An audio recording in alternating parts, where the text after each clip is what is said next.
Station में हमें ऐसी कंप्लेंट मिली कि रजनीकांत अम्बालाल परमार जो कि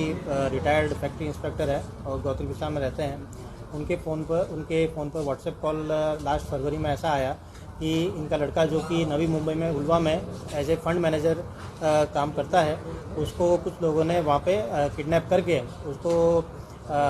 मर्डर का और इस तरीके की धमकी दे के वहाँ पे बंधक बना रखा है और अगर पैसा नहीं देंगे तो उसको बहुत इंजरी कर सकता है। इस तरीके का हमें इन्फॉर्मेशन मिला था। जब फर्दर इसमें इन्वेस्टिगेट किया तो हमें ऐसा पता चला कि 20 फरवरी को फरियादी के ऊपर इस तरीके का कॉल आया था कि इनके लड़के को जो उनके जान पहचान के साथी थे कपिल राजपूत, गिरीश मोरे, ये मिलके 12 करोड़ रुपए का एक्सटॉर्शन इससे करना चाहते थे और जो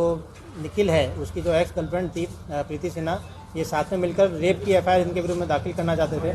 और ये कपिल राजपूत और इस तरीके से इसको ब्लैकमेल कर रहे थे कि हमने डिफरेंट स्टेट्स में तुम्हारे विरुद्ध में रेप की कंप्लेंट दाखिल होगी और तुमको अलग अलग राज्यों की पुलिस पकड़ के लेके जाएगी, अगर तुम्हें बचना है तो हमें 12 करोड़ रुपए दो। तो इस प्रकरण में गिरीश बोले जो कि उनका एक कंपेनियन है आरोपियों का, वो 28 फरवरी को वडोदरा आया और जो हमारे फरियादी है उनसे 70 लाख रुपीज़ कैश में यहाँ के लेके गया था। फिर 5 मार्च को गिरीश बोले यहाँ पे आया और 80 लाख रुपीज़ इनसे लेके गया। फिर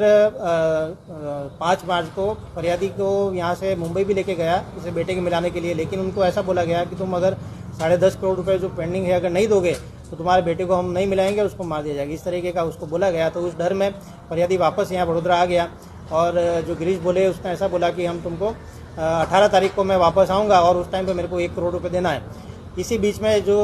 विक्टिम है निखिल, उसका फ्रेंड अंकित पटेल जो यहाँ वडोदरा में रहता है, उसने गौतरी पुलिस को इन्फॉर्म किया और गौतरी पुलिस वॉच में थी। जैसे ही ये लोग पैसा लेने के लिए बैंक में पहुँचे तो गिरीश बोले को हमारी गौतरी पुलिस ने वहाँ से डिटेन कर लिया और यहाँ पे पुलिस स्टेशन लेके आके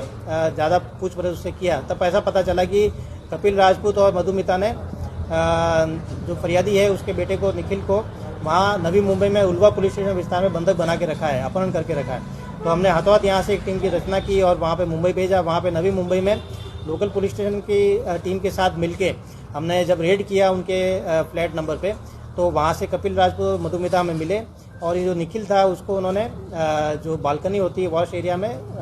वॉशिंग मशीन के पीछे उसको बंधक बना के रखा था। तो हमने निखिल को भी वहाँ से रेस्क्यू किया और इन दोनों को अरेस्ट किया। साथ ही में जब हमने इसकी घर की और उनके गाड़ी की जब हमने सर्च किया तो उसमें से गाड़ी में से 1 करोड़ 1 लाख रुपए हमें कैश एक बैग में मिले और उसको हमने सीज किया है। फिर वहीं पे हमने मधुमिता और कपिल को अरेस्ट करके ट्रांजिट रिमांड लेके यहाँ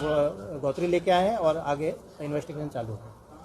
आरोपी है और उसका जो फरियादी उसका फैमिली का क्या सब? जो आरोपी है और जो हमारे विक्टिम है, बेसिकली विक्टिम की जो एक्स गर्लफ्रेंड थी वो आरोपी के साथ बिजनेस पार्टनर में थी और जब इनका लिव इन रिलेशनशिप के साथ सेपरेशन हुआ तब ये प्रीति सिन्हा ने इसको ब्लैकमेल करके इससे पैसे निकालने का इस तरीके का प्लान किया और आरोपी इसमें जो कपिल राजपूत है और गिरीश बोले, इन दोनों ने मिलकर और मधुमिता, इन तीनों ने मिलकर इस तरीके की कॉन्स्पिरेसी क्रिएट की कि तुम्हारे विरुद्ध में डिफरेंट स्टेट में एफआईआर दाखिल होने वाली है और इससे बचने के लिए तुमको 12 करोड़ रुपए देने पड़ेंगे। इंडस्ट्री में कोई कनेक्शन है, ऐसी भी बात की गई? हम इसमें डिफरेंट एंगल से इन्वेस्टिगेट कर रहे हैं कि इनके विरुद्ध में भारत के कोई भी दूसरे राज्यों में अगर गुना दाखिल है वो भी हम इन्वेस्टिगेट कर रहे हैं और मुंबई की कोई और अन्य कोई गैंग से इनका अगर रिलेशन है वो भी हम इसमें इन्वेस्टिगेट कर रहे हैं। ओके।